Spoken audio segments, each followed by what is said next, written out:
Amen. Amen. Le Seigneur est merveilleux. Le Seigneur, il est présent ce matin.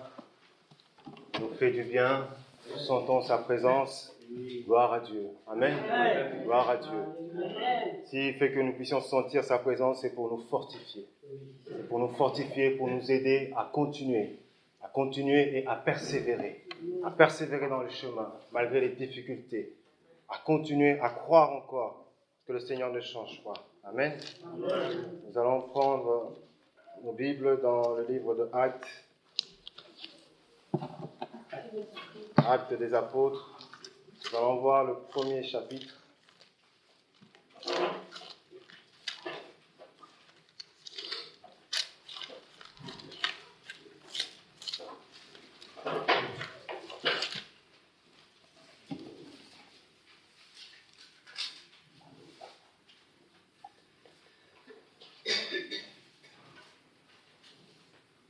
Je lis à partir du premier verset, chapitre 1.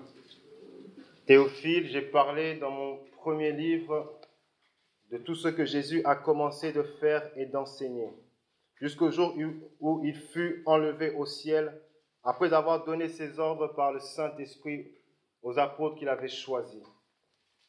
C'est à eux aussi qu'avec plusieurs preuves, il se présentait vivant.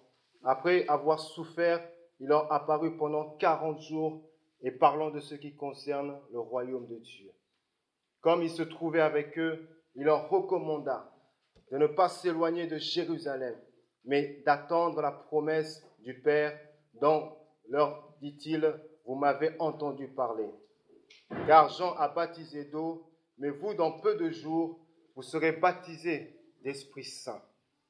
Eux donc, réunis, demandèrent, Seigneur, est-ce en ce temps-là que tu rétabliras le royaume pour Israël? Il leur répondit, ce n'est pas à vous de connaître les temps ou les moments que le Père a fixés de sa propre autorité. Mais vous recevrez une puissance, celle du Saint-Esprit survenant sur vous, et vous serez mes témoins à Jérusalem, dans toute la Judée, dans la Samarie, jusqu'aux extrémités de la terre. Après avoir dit cela, il fut enlevé pendant qu'ils le regardaient, et une nuée le déroba à leurs yeux. Et comme ils avaient les regards fixés vers le ciel pendant qu'ils s'en allaient, voici que 2 hommes en vêtements blancs se présentèrent à eux et dirent, vous Galiléens, pourquoi arrêtez-vous à regarder au ciel? Ce Jésus qui a été enlevé au ciel du milieu de vous reviendra de la même manière dont vous l'avez vu aller au ciel. Alors ils retournèrent à Jérusalem, depuis le mont appelé des Oliviers, qui est près de Jérusalem, à la distance d'un chemin de sabbat. Quand ils furent entrés, ils montèrent dans la chambre haute où ils se tenaient d'ordinaire. C'étaient Pierre, Jean, Jacques, André, Philippe et Thomas, Barthélemy et Matthieu, Jacques, fils d'Alphée, Simon le Zélote et Jude, fils de Jacques. Tous d'un commun accord persévéraient dans la prière avec les femmes, avec Marie, la mère de Jésus, et avec ses frères. Nous montons au chapitre 2, verset 1. Lorsque le jour de la Pentecôte arriva, ils étaient tous ensemble dans un même lieu.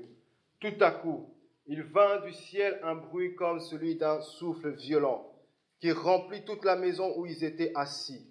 Des langues qui semblaient de feu, qui se séparèrent les unes des autres, leur apparurent.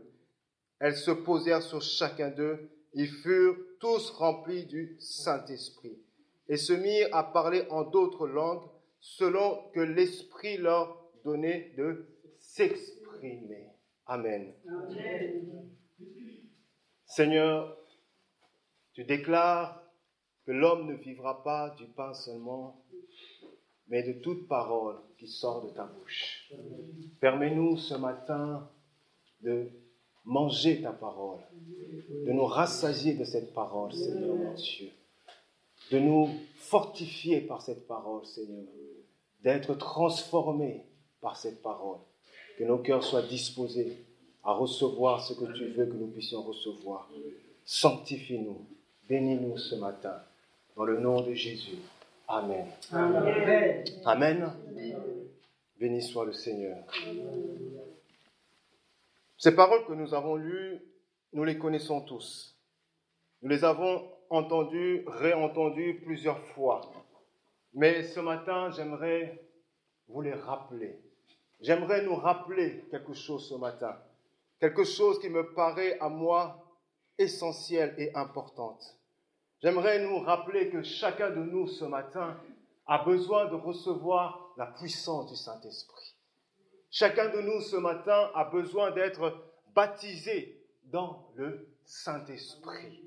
Vous savez, il y a 2 baptêmes dans la Bible, 2 baptêmes qui sont très importants. Il y a le baptême d'eau, mais il y a aussi le baptême dans le Saint-Esprit.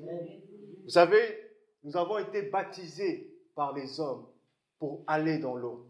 Mais dans l'Esprit, c'est le Seigneur lui-même qui nous baptise. Amen. C'est lui-même le Seigneur qui nous prendra et qui va nous plonger dans l'eau de son Esprit. Peut-être que vous avez déjà connu le baptême de l'Esprit, mais ce baptême doit être renouvelé. Elle doit être renouvelée constamment. Amen. Dans la vie du chrétien, le baptême de l'Esprit, l'expérience de la Pentecôte doit être constamment renouvelée. Le Seigneur a insisté. Jean-Baptiste avait dit ceci, avait dit que moi je vous baptise d'eau, mais une autre personne viendra après moi et il vous baptisera dans le Saint-Esprit. Et Jésus lui-même reprend ces paroles et confirme cela à ses disciples. Il leur dit que Jean a baptisé d'eau, mais vous, nous qui sommes ici, toi qui es ici, moi qui est ici, je serai baptisé dans le Saint-Esprit. Vous savez, le baptême dans le Saint-Esprit est indispensable. Et c'est une vérité qui est indiscutable. On ne peut pas discuter, on ne peut pas faire un débat sur ça. Le baptême du Saint-Esprit est nécessaire pour le croyant. Vous savez, si le temps dans lequel les apôtres vivaient, ce n'est plus le même temps qu'aujourd'hui. Le monde a évolué, la technologie a évolué, les hommes ont évolué, mais Dieu et sa parole n'ont pas évolué. Amen. Dieu n'a pas évolué dans sa façon d'agir, dans sa façon de travailler avec les hommes. Dieu n'a pas évolué. Dieu travaille de la même manière que ça soit, si nous regardons dans l'Ancien Testament et dans le Nouveau Testament. Dieu travaille de la même manière. Lorsque Dieu choisissait un homme dans l'Ancien Testament et il choisit cet homme pour accomplir une mission quelconque, Dieu donnait toujours à cet homme une force surnaturelle. Une force, une capacité surnaturelle pour que cet homme puisse arriver à accomplir sa mission. Nous pouvons les voir à travers les prophètes comme Élie, Élisée, Jérémie. Lorsque un homme devenait roi, cet homme, il fallait qu'il puisse recevoir l'onction de la part de Dieu. David a été oint, Saoul a été oint. Pour être sacrificateur en Israël, il fallait recevoir l'onction des dieux. Les juges, ceux qui étaient juges, Jephthé, que ce soit Samson, que ce soit Gédéon, ils ont été revêtus de la puissance du Saint-Esprit. Ils ont été oints par Dieu. Donc vous voyez que pour faire l'œuvre du Seigneur, c'est l'Esprit qui doit le faire. Ce n'est pas nous qui faisons l'œuvre de Dieu, mais c'est l'Esprit qui fait en nous l'œuvre de Dieu. La vie chrétienne ne peut pas être vécue par nous-mêmes. La vie chrétienne est vécue par le Saint-Esprit. C'est le Saint-Esprit qui fait que nous puissions vivre cette vie chrétienne. Parce que la vie chrétienne n'est pas une vie qui est naturelle, mais c'est une vie qui est surnaturelle. Surnaturelle. Amen. Amen. C'est la raison que nous pouvons dire que nous sommes chrétiens, c'est vrai. Nous sommes chrétiens, nous sommes nés de nouveau, nous sommes là à l'église, nous écoutons la parole, nous avons adoré Dieu, mais posons-nous la question, pourquoi sommes-nous toujours aussi faibles? Pourquoi n'avons-nous peu d'influence sur notre entourage, peu d'influence sur les gens qui habitent avec nous, ceux qui travaillent avec nous, les gens que nous côtoyons? Pourquoi n'avons pas une influence sur eux? Pourquoi est-ce que l'Église dont nous faisons partie, que nous formons, n'a pas une influence, un impact dans sa ville, sur les hommes qui habitent dans cette ville de Herblay? Pourquoi il n'y a pas cet impact-là? Parce qu'il nous manque quelque chose. Il nous manque quelque chose. Il nous manque la puissance du Saint-Esprit, la puissance de l'Esprit. Prenez un exemple. Prenez une ampoule qui est dans une pièce et une ampoule qui fait 20 watts, 40 watts. Et changez cette ampoule. Mettez à la place une ampoule qui fait 80 watts. Vous allez voir qu'il va y avoir une différence. Il va y avoir une différence dans la pièce. Il va y avoir plus d'éclat, plus de lumière. La pièce va être plus éclairée. Pourquoi? Parce que la puissance fait la différence. La Bible dit de nous que nous sommes la lumière du monde. C'est vrai. C'est vrai que nous sommes cette lumière. Mais cette lumière a besoin de recevoir une puissance. Une puissance pour briller davantage. Une puissance pour éclairer davantage. Pour avoir plus d'éclat. Voici ce que la Bible dit. Le peuple qui vivait dans les ténèbres, à propos de Jésus, le peuple qui vivait dans le ténèbre a vu resplendir une grande lumière. Le peuple qui vivait dans le ténèbre a vu une forte lumière resplendir. Voilà ce que le païen doit voir à travers l'Église. Voilà ce que le païen doit avoir à travers le chrétien. Il doit voir cette lumière briller. Alléluia. Cette lumière briller en nous.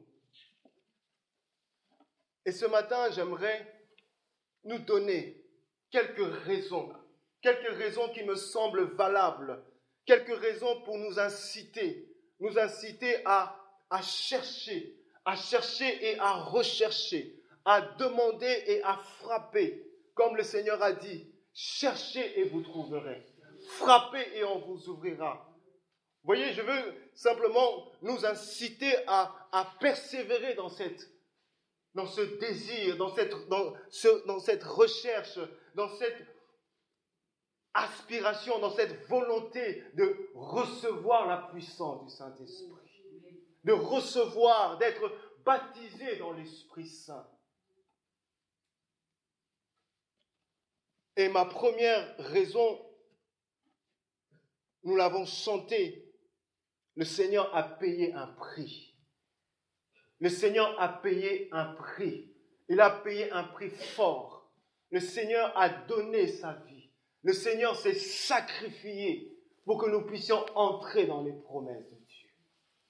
Vous savez, l'apôtre Paul dit que nous étions autrefois privés, étrangers aux alliances de Dieu. Nous faisions partie des gens du dehors. Mais par la mort et la résurrection de Jésus, nous avons pu entrer dans les promesses de Dieu. Nous avons pu faire partie du peuple de Dieu. Vous voyez, le Seigneur s'est donné en sacrifice, non pas seulement que nos péchés soient pardonnés, que ça s'arrête là, mais que nous puissions bénéficier de ce don, le don de l'Esprit. Parce qu'autrefois, le don de l'Esprit n'était réservé uniquement à un seul peuple, les Juifs. Le don de l'Esprit n'était uniquement à eux.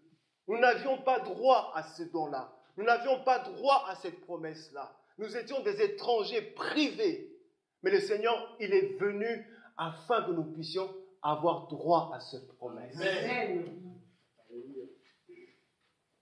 Parce que le don de l'Esprit n'est pas venu avant la mort du Christ, mais il est venu après la mort du Christ. Regardez cette image lorsque Jésus est allé vers Jean-Baptiste. Et Jean-Baptiste a plongé le Seigneur dans l'eau et l'a relevé. Et lorsque Jésus est sorti de l'eau, la Bible dit que l'Esprit est descendu. L'Esprit est descendu. C'est une image de la mort et de la résurrection du Christ. C'est une image que le Christ a été glorifié. Le Christ est monté au ciel, il a présenté son corps. Il a dit à Père, j'ai accompli la mission, j'ai enlevé le péché. Maintenant, l'Esprit peut descendre. L'Esprit peut descendre. L'Esprit peut descendre sur l'Église. L'Esprit peut descendre et l'Église peut naître. Amen. Amen. C'est une raison qui est pour moi fondamentale. Le Seigneur a payé le prix. Et la deuxième raison, c'est obéir à l'ordre du Seigneur.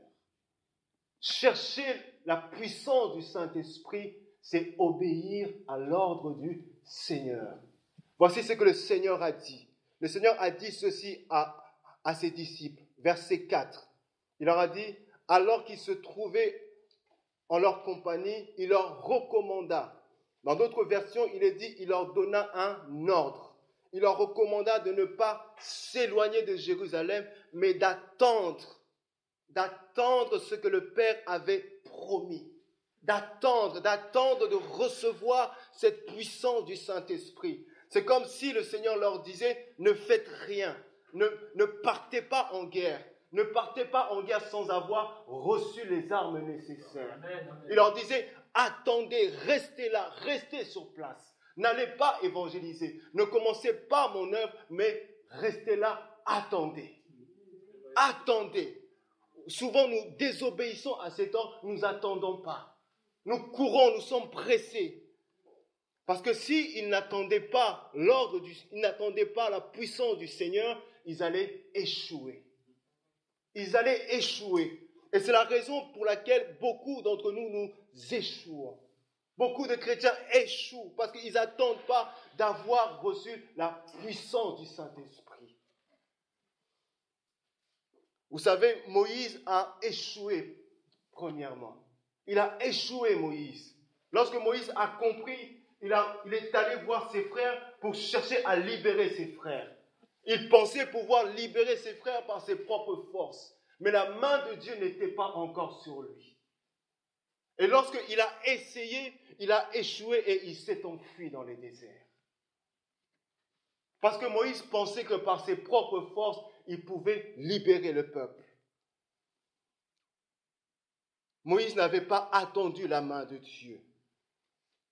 Et non seulement le Seigneur leur dit d'attendre la puissance du Saint-Esprit, parce que lui-même, le Seigneur, il a attendu la puissance du Saint-Esprit. Il a attendu que le Père puisse lui donner cette puissance. Le Seigneur lui-même a attendu que le Père puisse le remplir du Saint-Esprit. Notre Seigneur est Dieu, c'est vrai, mais il est venu en tant qu'homme. Il est venu en tant qu'homme. Et en tant qu'homme, il avait besoin de recevoir cette puissance. Donc le Seigneur n'a pas commencé son ministère. Il n'a pas commencé à annoncer la parole. Il n'a pas commencé à enseigner les foules, mais il a attendu. Voici ce que l'apôtre Luc dit. Dans Luc chapitre 4, verset 1, il nous est dit ceci. Jésus rempli du Saint-Esprit. Rempli du Saint-Esprit, revint du Jourdain et fut conduit par l'Esprit dans le désert. Et ensuite, au verset 14, il nous dit ceci, Jésus revêtu de la puissance du Saint-Esprit. Vous voyez deux choses différentes. Deux choses différentes. Être rempli de l'Esprit et être revêtu de l'Esprit. Nous pouvons être remplis de l'Esprit, mais nous avons besoin aussi d'être revêtus de la puissance du Saint-Esprit. Vous voyez, le Fils avait besoin que le Père puisse lui remplir et le revêtir. L'Église a besoin d'être remplie et revêtue de la puissance. Pourquoi il avait besoin d'attendre? Pourquoi est-ce qu'il a attendu? Pourquoi lui qui est fils de Dieu n'est pas allé directement faire des miracles? Lui qui est fils de Dieu n'est pas allé directement prêcher la parole. Il a attendu. Il a attendu pour être le témoin du Père. Il a attendu. Et voilà ce qu'il nous dit, verset 18, toujours dans Luc 4, 18. Verset 18, voilà pourquoi il a attendu. Il dit ceci, l'Esprit du Seigneur est sur moi. L'Esprit du Seigneur est sur moi parce qu'il m'a oint, il m'a revêtu, il m'a consacré, il m'a donné cette force, cette puissance. Pourquoi? Pour guérir ceux qui ont les cœurs brisés. Pour annoncer la bonne nouvelle aux pauvres. Vous savez, il avait besoin d'attendre cette puissance pour annoncer. Bien sûr qu'il pouvait annoncer sans cette puissance. Bien sûr qu'il pouvait annoncer la parole de Dieu sans la puissance de Dieu. Mais cela n'aurait pas eu de résultat. Il m'a oint pour annoncer la bonne nouvelle aux pauvres. Il m'a envoyé pour proclamer aux captifs la délivrance, aux aveugles le recouvrement de la vue, pour renvoyer libres les opprimés, pour proclamer une année de grâce du Seigneur. Il a attendu et il a reçu. Il n'a pas attendu dans une attitude passive, mais il a attendu dans une attitude active. Lorsque les disciples ont vu le Seigneur partir, la Bible dit qu'ils avaient l'habitude de se retrouver, de passer du temps dans la prière, à persévérer, à prier. Qu'est-ce qu'ils priaient? Qu'est-ce qu'ils demandaient à Dieu? Seigneur, ta promesse. Seigneur, ta promesse. Nous ne savons pas quand la promesse de Dieu va venir. Peut-être ce matin, tu peux recevoir la promesse de Dieu. Peut-être demain ou après-demain. Mais tant que cette promesse, ils n'ont pas reçue, ils attendaient dans une attitude de prière, dans une attitude de consécration, dans une attitude de recherche. Ouais, ils n'attendaient pas là, ils n'avaient pas les bras croisés en disant, oui, Dieu sait, oui, la parole de Dieu a dit, mais ils réclamaient la promesse de Dieu. Ouais, nous devons réclamer cette promesse. Puisque nous sommes entrés dans sa maison, nous faisons partie de la famille de Dieu et tout ce qui est dans la maison de Dieu nous appartient. Et nous devons aller les saisir, nous devons aller les prendre. Nous devons la posséder. Israël avait une promesse. Dieu avait donné la terre de Canaan. Mais Israël devait entrer dans cette promesse. Il devait entrer dans la terre, il devait posséder la terre.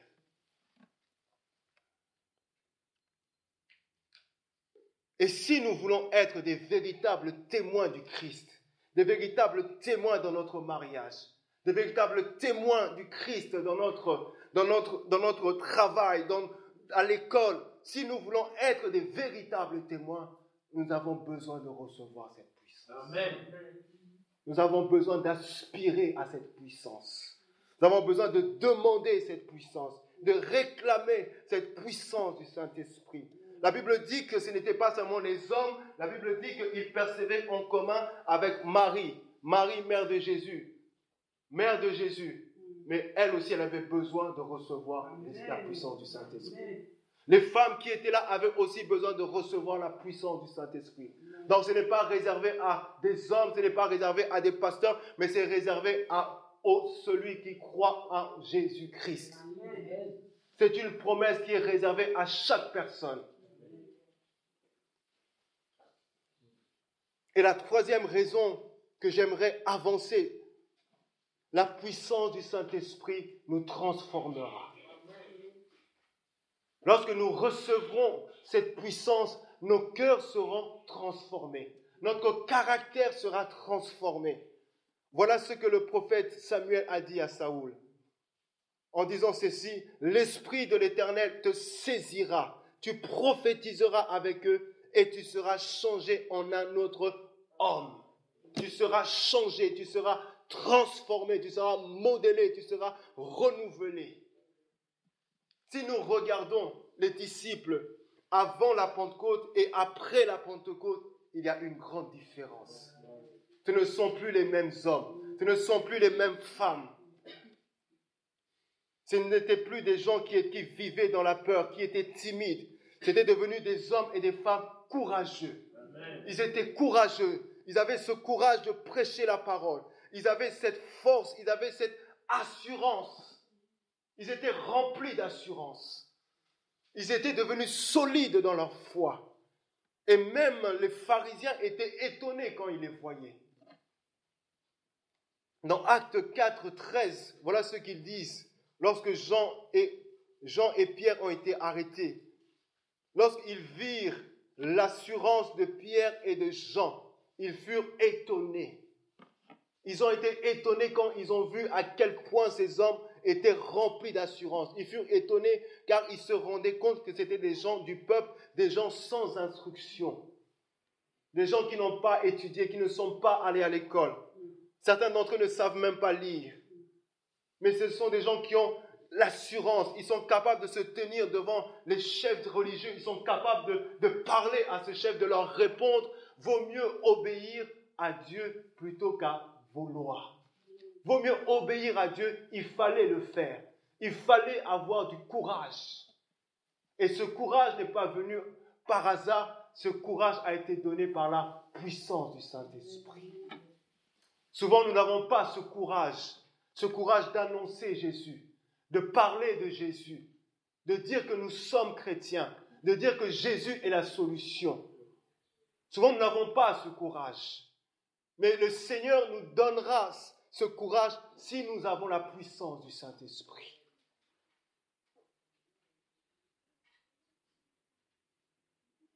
Et la quatrième raison que j'aimerais avancer, nous avons besoin de la puissance du Saint-Esprit pour que les cœurs soient touchés, pour que les cœurs soient convaincus. Si nous lisons Acte 2, à partir du verset 37, la première prédication de Pierre après la Pentecôte, voilà ce qu'il est dit. Après avoir entendu cela, ils eurent le cœur vivement touché. Après avoir entendu le discours, le message de Pierre, ils eurent le cœur vivement touché. Ils se dirent à Pierre et aux apôtres, aux autres apôtres, « Frères, que ferons-nous? Que ferons-nous » Pierre leur dit-il, « Répentez-vous, que chacun de vous soit baptisé au nom du Christ pour le pardon de vos péchés, et vous recevrez le don du Saint-Esprit. » Vous voyez, ce ne sont pas nos discours qui peuvent toucher les cœurs des gens. Ce n'est pas parce que nous parlons du péché du matin au soir que les cœurs vont être touchés. Mais c'est la puissance du Saint-Esprit qui touchera les cœurs. Ouais, notre Église a besoin de recevoir cette puissance. Vous savez, les gens qui viennent ici, ils ont besoin d'être touchés dans leur cœur. Ils ont besoin d'être convaincus dans leur cœur. Ils ont besoin de se dire, mais que devons-nous faire? Et nous leur dirons, répentez-vous. Vous voyez, parce qu'ils ont été touchés en eux, ils se sont humiliés. Ce n'est pas quelqu'un qui les a poussés à s'humilier, ce n'est pas quelqu'un qui les a poussés à leur dire aux apôtres, que ferons-nous? Mais eux-mêmes, dans leur cœur, ils ont dit, que allons-nous faire? Et il leur dit, répentez-vous. Répentez-vous. Si le Saint-Esprit ne nous convainc pas du péché, nous allons continuer à vivre dans le péché. Nous allons continuer à vivre dans le règlement. Nous allons continuer à vivre un pied à gauche, un pied à droite. Si la puissance du Saint-Esprit ne vient pas sur nous, peut-être que nous sommes chrétiens, nous venons à l'église, nous venons ici, mais notre marche n'est pas encore correcte. Mais lorsque nous entrons dans la maison de Dieu, lorsque la puissance de Dieu est là, nous serons convaincus. Et cette personne va se sentir dévoilée dans son cœur. Parce qu'il ne se sentira plus caché dans son péché. Mais son péché va être dévoilé. Pourquoi? Parce que l'Esprit de Dieu est en train d'agir. La puissance de l'Esprit est dans l'Église. Voilà ce que le Seigneur a dit à ses apôtres. Chapitre 16, Jean 16, 7. Cependant, je vous dis la vérité, il est avantageux pour vous que je parte, car si je ne pars pas, le Consolateur ne viendra pas vers vous. Mais si je m'en vais, je vous l'enverrai. Écoutez ce qu'il dit. Et quand il sera venu, il convaincra le monde. Il convaincra le monde du péché. Il convaincra le monde de la justice et du jugement. Du péché parce qu'ils n'ont pas cru en moi. De justice parce que je vais vers le Père et vous ne me verrez plus. Du jugement parce que le prince de ce monde est jugé. Il convaincra le monde. Il convaincra toutes ces personnes qui viennent à l'église. C'est la puissance du Saint-Esprit qui va les convaincre. Lorsque le prophète Ésaïe est entré dans la présence de Dieu, il a reçu cette vision, il est entré dans la présence de Dieu, il a vu la gloire de Dieu. Le prophète a dit, « Malheur à moi car je suis un homme pécheur. » Un prophète, un homme de Dieu, mais lorsqu'il est entré dans le Saint des Saints, dans la sainte présence de Dieu, il s'est rendu compte qu'il est pécheur. Personne ne lui a dit, tu es pécheur. Dieu ne lui a pas dit, mais il a dit, malheur à moi car je suis un homme pécheur. Je vis au milieu d'un peuple impur. Vous voyez, il a pris conscience de son péché. La plénitude de la présence de Dieu. Le fait que la présence de Dieu soit là, soit ici. L'homme prendra conscience de son péché. Il prendra conscience qu'il est pécheur.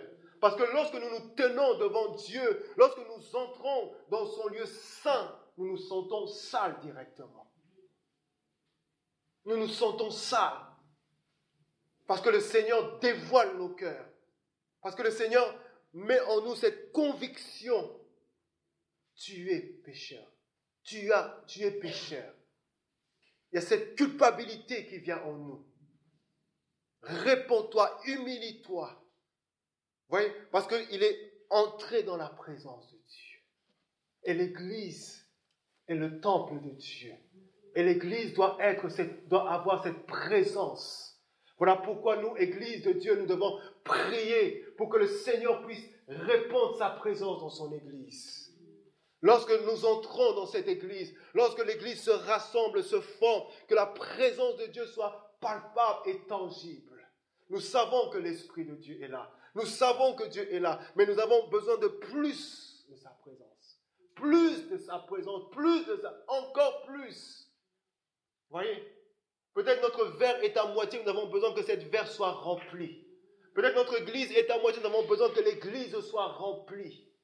Voilà pourquoi nous devons désirer, aspirer, chercher, demander, redemander, pleurer, s'humilier, invoquer, supplier Dieu. Jacob a dit à l'ange, je ne te lâcherai pas sans que tu m'aies béni. Je ne te lâcherai pas. Je n'arrêterai pas de prier sans que j'ai reçu cette présence, sans que j'ai reçu cette puissance, je continuerai. Par la foi, nous marcherons. Amen. Par la foi, nous marcherons. Mais la Bible dit que celui qui croit verra. Amen. Donc notre foi ne consiste pas simplement à croire, mais aussi à voir.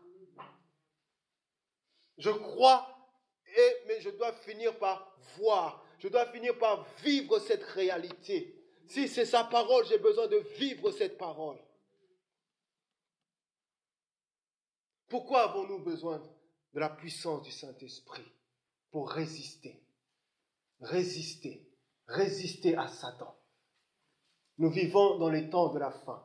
Et les temps de la fin, nous savons, vont être des temps de plus en plus durs, de plus en plus difficiles, où le diable va déployer toute sa puissance pour séduire les chrétiens, pour chercher à ramener le chrétien dans le compromis, pour chercher à ramener le chrétien à vivre dans une vie de mélange, un peu du monde et un peu de Dieu. Ramener les chrétiens à être comme l'église de Laodicée, ni chaud, ni froid, tiède. Le diable va travailler. La Bible dit dans l'Apocalypse, malheur à vous car l'ennemi est descendu. Il est animé d'une grande colère et il sait qu'il a peu de temps. Et le temps qui lui reste, il va utiliser ce temps avec force et puissance. Comment allons-nous résister? Comment allons-nous résister à la séduction qui vient? La séduction qui est rentrée dans l'Église. Comment allons-nous résister à tous ces faux prophètes qui sont déguisés? À toutes ces manipulations? Comment allons-nous résister? Paul dit à Timothée, l'Esprit dit que dans les derniers temps, beaucoup abandonneront la foi. Beaucoup. Qui sont ces beaucoup? Ce ne sont pas les païens, mais les chrétiens. Beaucoup abandonneront la foi. Pourquoi? Parce qu'ils seront séduits. Ils seront séduits par les faux docteurs. Mais l'Esprit dit expressément que dans les derniers temps, certains abandonneront la foi et s'attacheront à des esprits démoniaques, trompeurs, à des doctrines de démons. Car ils seront égarés par l'hypocrisie de menteurs dont la conscience est déjà marquée au fer rouge. Amen. Amen. Résister, faire face à tous ces problèmes que nous avons, ces combats que chacun de nous vit. Pour vaincre ces combats que nous avons personnellement, nous avons besoin d'avoir la puissance du Saint-Esprit. Parce que si nous n'avons pas besoin de la puissance du Saint-Esprit, nous allons faire des compromis. Nous allons faire des compromis. Parce que nous n'arrivons pas à atteindre nos objectifs. Nous allons essayer de passer par des chemins qui ne sont pas corrects. Nous allons essayer d'obtenir la solution par des mauvaises voies. Nous allons essayer d'acquérir certaines choses malhonnêtement. Parce que nous n'arrivons pas. Parce que nous sommes face à une difficulté. Nous sommes devant un mur. Mais sans la puissance du Saint-Esprit, nous ne pouvons pas. Il fallait la puissance du Saint-Esprit pour que les murs de Jéricho puissent tomber. Il fallait cette puissance. Voilà pourquoi nous avons besoin de cette puissance individuellement. Donc la puissance du Saint-Esprit, ce n'est pas seulement pour faire des miracles. Ce n'est pas seulement pour parler en langue. Mais c'est pour notre vie quotidienne. C'est pour notre vie quotidienne.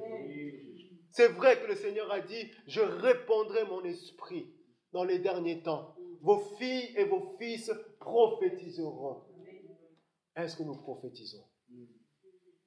Vos jeunes gens auront des visions. Est-ce que nous avons des visions? Vos veillards auront des rêves, des songes.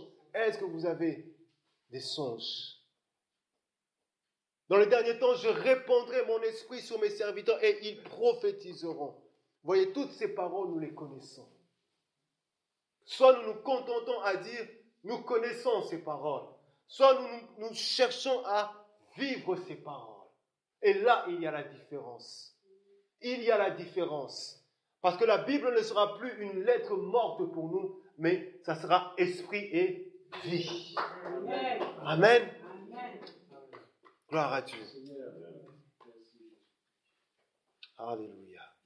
Baissons nos têtes, s'il vous plaît. Merci.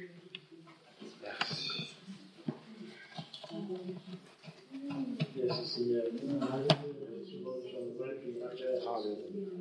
pour cela que nous venons nous rassembler dans ta présence pour apprendre sur notre école. Oui, comme le frère a dit, peut-être nous connaissons ces passages, mais nous ne pouvons pas. Gardons le silence pendant un moment, s'il vous plaît. Gardons le silence pendant un moment. Gardons le silence pendant un moment. Laissons l'Esprit parler à nos cœurs. Alléluia.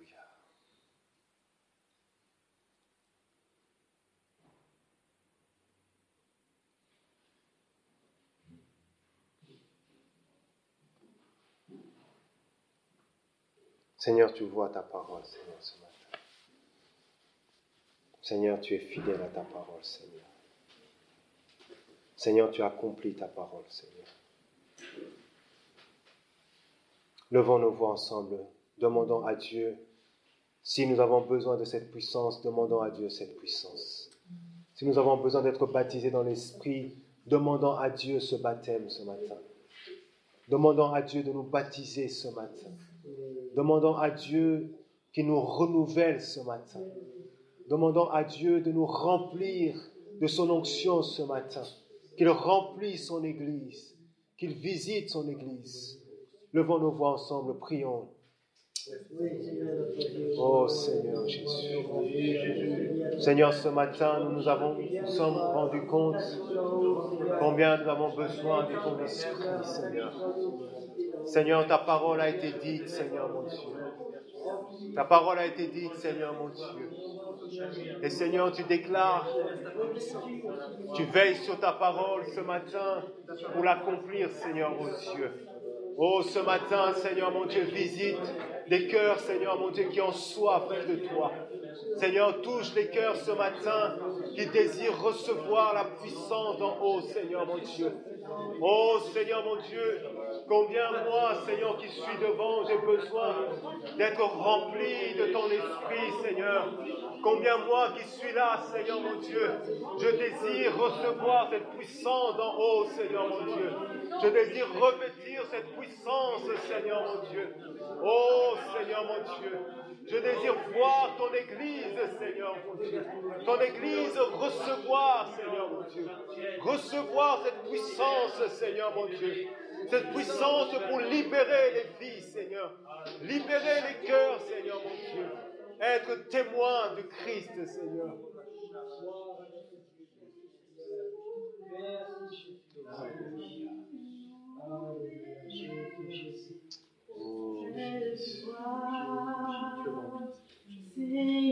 Oh Jésus.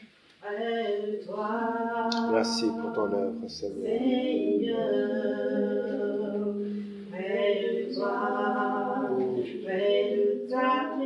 Et nous voulons recevoir, Seigneur, Dieu. Tu as payé le prix, Seigneur, mon Dieu, afin que nous recevons, Seigneur, ta grâce, afin que nous recevons ce don merveilleux, Seigneur Jésus. Oh, tu sais, Seigneur, combien nous sommes faibles, Seigneur, mon Dieu. Combien par nous-mêmes nous ne pouvons pas, Seigneur. Oh, Seigneur Jésus. Alléluia. Merci, Seigneur. Merci pour ta parole ce matin, Seigneur, mon Dieu. Seigneur, nous voulons attendre, Seigneur. Nous voulons rester dans cette attente, Seigneur, mon Dieu. Non pas une attente, Seigneur, passive, Seigneur, mais une attente active, Seigneur, mon Dieu. Attendre dans la prière, Seigneur. Attendre dans la consécration, Seigneur. Persévérer, Seigneur, jusqu'au bout, Seigneur, mon Dieu. Oh, Seigneur, bénis, Seigneur. Bénis cette parole, Seigneur. Que cette parole soit enracinée dans les cœurs, Seigneur. Que cette parole puisse produire le fruit, Seigneur, mon Dieu. Dans le nom puissant de Jésus. Nous te disons Amen. Amen.